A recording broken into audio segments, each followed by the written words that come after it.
Sir అయితే ఇప్పుడు మెయిన్గా ఈ పళ్ళన్నీ ఊడిపోతున్నప్పుడు పళ్ళు ఊడిపోవడం వల్ల అసలు ఏమేమి సమస్యలు ఫేస్ చేస్తూ ఉంటారు జనాలు? సో ఫస్ట్ థింగ్ వచ్చి మనకు అర్థమే ఉంటుంది ఏంటంటే పళ్ళు ఊడిపోతున్నాయంటే తినడానికి సమస్యలు. అవును, మెయిన్. సో నవ్వడానికి గ్రిప్ ఉండదు. ఇప్పుడు పన్ను బలంగా ఉంటే కొరుకుతాం, కొరికి తినగలుగుతాం. కానీ పన్ను బలంగా లేదనుకోండి కొరకలేం. సో మనం పళ్ళని కొరికే ఆ విధానాన్ని పాస్కల్స్లో కొలుస్తారు అన్నమాట. దాన్ని ఫోర్స్ అంటారు, పాస్కల్స్లో కొలుస్తారు.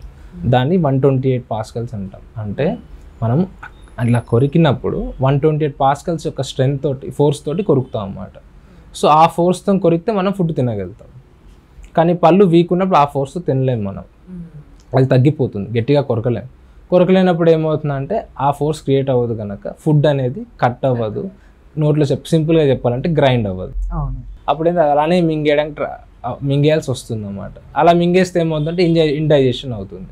అంటే మనం తినే ఫుడ్ నోట్లోనే బాలస్ అంటాం. అంటే సగం పట్టుకు, ఎంత పాజిటివ్ అంత సగం పట్టుకు మనం నవిలి దాన్ని ఒక పేస్ట్ లాగా చేసి లోపలికి మింగేస్తాం.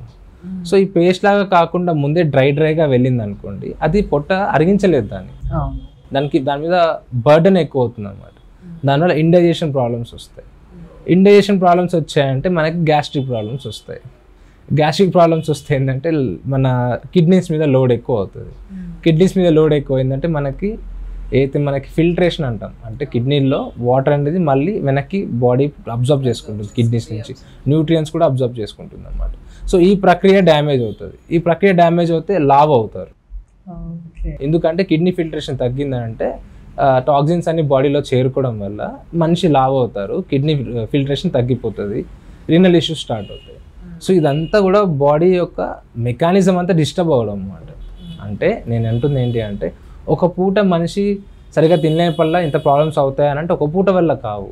కానీ అదే లైఫ్ స్టైల్ మన పళ్ళు లేక ఆయన ఒక 6 months 1 year తిన్నారు అనుకోండి, ఈ ప్రాబ్లమ్స్ అన్నీ స్టార్ట్ అవుతాయి. అంటే తినగా అవన్నీ కూడా బర్డెన్ తీసుకోలేక బాడీ ఆర్గన్స్ అన్నీ కూడా దానికి వచ్చే ప్రాబ్లమ్స్ దానికి వచ్చి అన్నిటికీ వస్తూ ఉంటాయి. అలా అన్నీ వచ్చి అన్నీ కలిసి పెద్ద ప్రాబ్లమే మనకు కూర్చుంటుంది.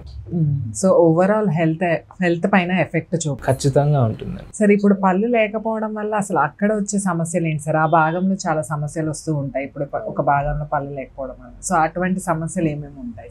ఫస్ట్ వచ్చి డెంటల్, మా క్లినికల్ సినారియోలో చూసుకుంటే అంటే మాకు వచ్చే ప్రాబ్లం ఏంటి అంటే పళ్ళు మేము పెట్టాలి అంటే కింద ఎముక ఉండాలి. అంటే ఒక పేషెంట్కి పళ్ళు అన్ని ఊడిపోతే ఆ పళ్ళని ఊడిపోయాక పేషెంట్కి మళ్ళీ పళ్ళు పెట్టాలి అంటే ఎముక గట్టిగా ఉండాలి. ఎముక గట్టిగా ఉంటే దానికి తగిన ట్రీట్మెంట్స్ ఉన్నాయి, అవన్నీ చేస్తాం. కానీ పళ్ళు ఊడిపోయాక పేషెంట్ అలానే దాని మీదే తింటున్నారు అనుకోండి, ఎముక బాగా అరిగిపోతూ ఉంటుంది తినంగా. అంటే పళ్ళు లేకుండా దాని మీదే ఎముక మీదే తినడం వల్ల ఎముక అరిగిపోతూ ఉంటుంది. ఎముక బాగా అరిగిందంటే ఫర్దర్గా పేషెంట్కి మేము ట్రీట్మెంట్ చేయలేము. అంటే కాంప్లికేట్ అయిపోతుంది, చేయగలం కానీ కాంప్లికేటెడ్ అయిపోతుంది. అదే పళ్ళు కింద ఉన్న ఎముక గట్టిగా అలానే మెయింటైన్ చేస్తే పేషెంట్ లేదా తొందరగా మా దగ్గరకు వస్తే మేము ట్రీట్మెంట్స్ చేయగలుగుతాం. సో క్లినికల్ సైడ్ నుంచి మాట్లాడుకుంటే మాకు వచ్చే మేజర్ సమస్య ఇది యాజ్ ఎ డాక్టర్. ఏంటి అంటే ఛాలెంజింగ్ ఏంటి అంటే కింద ఎముక అరగకూడదంటే పేషెంట్ తొందరగా రావాలి, పళ్ళని ఊడిపోతుందంటే తొందరగా రావాలి. లేట్గా వస్తే వాళ్ళు చేయించుకుందామన్నా మేము చేయడానికి కొంచెం ప్రాబ్లమ్స్ ఫేస్ చేయాల్సి వస్తుంది. ఎందుకంటే బాగా ఎముక అరిగిపోతే ట్రీట్మెంట్ చేయడానికి ఉన్న ఆప్షన్స్ చాలా తక్కువ. ఎముక ఉంటే చేయడానికి ఆప్షన్స్ ఉంటాయి, అవి చేయొచ్చు మనం. సో ఎముక వైజ్ ఇది కాకుండా వచ్చే సమస్య ఏంటంటే అల్సర్స్ రావడము. ఇప్పుడు చిగురు ఉంది, చిగురు మీద గట్టి వస్తువు కొరకలేరు వాళ్ళు. అవును. కానీ అప్పుడు పళ్ళు లేకుండా కొరకాల్సి వస్తుంది. సో కొరికితే ఏమవుతుంది, అక్కడ గాయం అవుతుంది, లేదా ఆ గాయం నుంచి ఒక టేర్ అవుతుంది, కట్ అవుతుంది, బ్లీడ్ అవుతుంది. సో ఇలాంటి వేరే సమస్యలు వస్తాయి. ఇది కాకుండా నార్మల్లీ పళ్ళు మొత్తం ఊడిపోయేది పేషెంట్స్ ఎవరికంటే జనరల్గా ఊడిపోయేది 60 above వాళ్ళకి ఊడుతాయి. ఎందుకనంటే వాళ్ళు మెయింటైన్ చేయరు, చాలా వాళ్ళకి స్ట్రెంగ్త్ ఉండదు, వాళ్ళ డైట్ తగ్గిపోతుంది, వాళ్ళ మెయింటెనెన్స్ కూడా చాలా తగ్గిపోతుంది, పట్టించుకోరు. చాలామందిని చూస్తాను నేను 55 దాటి 60కి వస్తున్నారంటే మెయింటైన్ చేయడం కూడా బద్దకిస్తారు, లేదా వాళ్ళకి ఎనర్జీ ఉండకపోవచ్చు, ఏదైనా రీజన్ కానివ్వచ్చు, కానీ మెయింటెనెన్స్ తగ్గిపోతుంది. దానివల్ల ఈ ప్రాబ్లమ్స్ అన్నీ ఎక్కువ వస్తాయి వాళ్ళకి. సో ఆ ఏజ్లో ఏమవుతుందంటే ఆల్రెడీ వాళ్ళు 60sలో ఉన్నారు కనుక వాళ్ళ ఇమ్యూనిటీ వీక్ ఉంటుంది. అవును. సో మనకి ఏమవుతుందంటే బ్యాక్టీరియల్ ఇన్ఫెక్షన్స్ కానివ్వండి, ఫంగల్ ఇన్ఫెక్షన్స్ కానివ్వండి, ఇవన్నీ కూడా అక్కడున్న చిగుర్లలో ఎముకల్లో స్టార్ట్ అవుతాయి అన్నమాట. అవి చిగుర్లలో ఎముకల్లో స్టార్ట్ అయ్యి బాడీకి స్ప్రెడ్ అవుతాయి. ఆ ఏజ్ గ్రూప్ వాళ్ళకి ఏమవుతుందంటే అక్కడ ఒక రిజర్వాయర్ లాగా పనిచేస్తుంది. అంటే నార్మల్గానే ఒక మనిషి బాడీలో సహజంగానే 2 kgs ఆఫ్ బ్యాక్టీరియా ఉంటుంది. ఓకే. మన పొట్ట కానివ్వచ్చు, నోరు కానివ్వచ్చు, గొంతు కానివ్వచ్చు, అన్ని భాగాల్లో చూసుకుంటే ఒక మనిషిలో 2 kgల బ్యాక్టీరియా ఉంటుంది. అది మన బాడీకి హెల్ప్ చేయడానికి ఉంటుంది. కానీ ఇదే బ్యాక్టీరియా మన ఇమ్యూనిటీ వీక్ ఏంటంటే మన మీదే దాడి చేస్తుంది.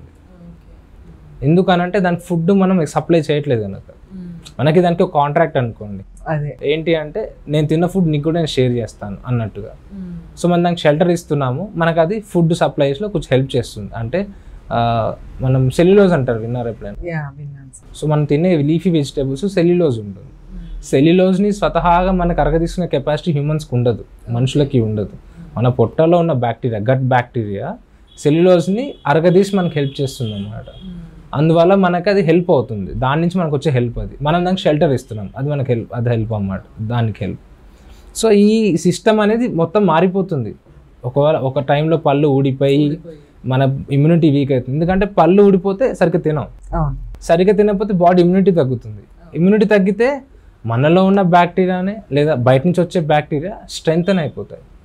ఈ స్ట్రెంగ్తన్ అయిన బ్యాక్టీరియా ఏమవుతుందంటే ఇక్కడ ఏవి కూడా మనకి ఉమ్ము యాక్టివిటీ లేదు కనుక, పళ్ళు లేవు కనుక డిఫెన్స్ మెకానిజం తగ్గి అన్ని నోట్లో చేరే కూర్చుంటాయి. నోట్లో చేరుకొని కూర్చోవడం వల్ల ఏమవుతుందంటే రోజుకు ఒక 1/2 kg మింగినట్టే మనం రోజు కొంచెం ఆ బ్యాక్టీరియా మనం మింగుతూ ఉంటాం అన్నమాట. సో దీనివల్ల మనకి ఫ్యూచర్లో ప్రాబ్లమ్స్ వస్తూ ఉంటాయి. ఇంకోటి ఫంగల్ ఇన్ఫెక్షన్స్ అంటాం, క్యాండిడియాసిస్ అంటాము. సో క్యాండిడియాసిస్ అనేది మనకి ఎల్డర్లీ పేషెంట్స్లో తొందరగా వస్తుంది. వీళ్ళకి వచ్చే ప్రాబ్లం ఏంటంటే టంగ్ మీద ఒక వైట్ ప్యాచ్ లాగా ఫామ్ అవుతుంది, దాన్ని క్యాండిడియాసిస్ అంటారు, మోస్ట్ కామన్గా వస్తుంది అన్నమాట. ఈ క్యాండిడియాసిస్ వచ్చినప్పుడు ఏమవుతుందంటే పేషెంట్ జనరల్గా ఉంటే తను మెయింటైన్ చేయడం, దాన్ని తప్పించుకోవడం ఈజీ, దాని నుంచి బయటపడడం ఈజీ.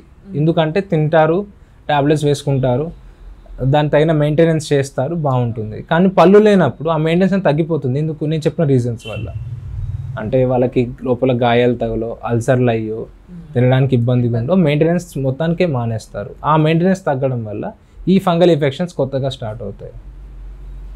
సో ఇది అన్నమాట. ఏంటి అంటే ఒకసారి పళ్ళు పోయినప్పుడు పళ్ళనే, నోరు అనే కాదు, బాడీ కూడా ఎఫెక్ట్ అవుతుంది. At the same time body effect అయితే నోరు కూడా ఎఫెక్ట్ అవుతుంది. సో దీనిలా చెప్పుకుంటా పోతే చాలా ఉంటాయండి, అన్ని ప్రాబ్లమ్స్ క్రియేట్ అవుతాయి పళ్ళు లేకపోతే. సార్ అసలు ఈ పళ్ళు పోకుండా అసలు ప్రికాషన్స్ ఏమేమి తీసుకోవాలి? మరి ఇంత బాడీకి ఇది ఓవరాల్ హెల్త్కి ఎఫెక్ట్ చేస్తుంది, అసలు ఎటువంటి ప్రికాషన్స్ తీసుకోవాలి? బేసిక్స్ నుంచి వద్దామండి. First thing food, okay. తర్వాత వచ్చి స్ట్రెస్ ఉండకూడదు. స్ట్రెస్ ఫుడ్ లేకపోవడం కాంబినేషన్ చాలా డెడ్లీ కాంబినేషన్. అంటే మంచి ఫుడ్ తినకుండా మంచి స్ట్రెస్లో ఉన్నాడంటే ఆ మనిషి ఇమ్యూనిటీ బాగా వీక్ అయిపోతుంది. అందుకే ఆ పాయింట్ మళ్ళీ నేను మెన్షన్ చేస్తున్నాను. ఫుడ్ బాగా తీసుకోవాలి, స్ట్రెస్లో ఉండకూడదు. నెక్స్ట్ వాటర్ బాగా తీసుకోవాలి. వాటర్ బాగా తీసుకుంటే ఏమవుతుందంటే మన బాడీలో వాటర్ కంటెంట్ ఎక్కువ ఉంటే తేమ ఎక్కువ ఉంటుంది, టిష్యూస్ అన్నీ కూడా హెల్తీగా ఉంటాయి. మూడోది ఏంటంటే హ్యాబిట్స్ ఉండకూడదు. ఉంటే లిమిట్ చేయాలి, అయినా దగ్గర లిమిట్ చేసుకోవాలి. లిమిట్ చేసి దాన్ని తగ్గించుకుంటూ మానేయడానికి ట్రై చేయాలి. నాలుగోది వచ్చి ఏంటి అంటే హార్మోనల్ ఇష్యూస్. సో ఉమెన్లో కానివ్వండి, ఎక్కువ ఉమెన్లో హార్మోనల్ ఇష్యూస్ వస్తాయి. ప్రెగ్నెన్సీ టైంలో కూడా హార్మోనల్ ఇష్యూస్ వస్తాయి. మెనోపాజ్ అండ్ 50 years అయినప్పుడు మెనోపాజ్ అయినప్పుడు కూడా హార్మోనల్ ఇష్యూస్ వస్తాయి. సో హార్మోనల్ ఇష్యూస్ వల్ల కూడా పళ్ళ సమస్యలు వస్తాయి. సో ఇవి వస్తున్నాయని చెప్తున్నాను. అట్ ద సేమ్ టైం వీటిని అవాయిడ్ చేసుకుంటూ చేస్తే మనకి ఇష్యూస్ ఉండవు. ఇప్పుడు హార్మోనల్ ఇష్యూస్ వచ్చాయనుకోండి, జనరల్లీ హార్మోనల్ ఇష్యూస్ వరకు థైరాయిడ్ వల్ల ఉన్న వాళ్ళకి వస్తాయి, లేదా పీసీఓడి ఉన్న వాళ్ళకి వస్తాయి. సో వీళ్ళు ఏంటంటే ఆ ప్రాబ్లమ్స్ సాల్వ్ చేసుకుంటే, దానికి తగిన ట్రీట్మెంట్ తీసుకుంటే ఇవి సార్ట్ అవుట్ ఆటోమేటిక్గా సార్ట్ అవుట్ అవుతాయి. సో మనకి ఏంటంటే మెన్స్ట్రల్స్ టైంలో కూడా చిగుళ్ళు చాలా మందికి వాస్తాయి. వాళ్ళు దేనికొని కంగారు పడుతూ ఉంటారు, stress level. So stress levels ఉండి మెన్స్ట్రల్స్ ప్రాబ్లమ్స్ కొంచెం వేరే ఇష్యూస్ ఉన్నప్పుడు, హార్మోనల్ ఇష్యూస్ ఉన్నప్పుడు చిగుళ్ళు అన్నీ కూడా వాస్తాయి అన్నమాట. ఆ టైంలో వాళ్ళు కొంచెం కేర్ తీసుకోలేదు అనుకోండి, ఆ వాసిన చిగుళ్ళు డ్యామేజ్ అయ్యాయి అనుకోండి, అది రిపీటెడ్గా జరుగుతుంది అనుకోండి, పళ్ళు లూజ్ అవుతాయి. సో ఇలాంటి చైన్ రియాక్షన్స్ అవుతుంది అన్నమాట.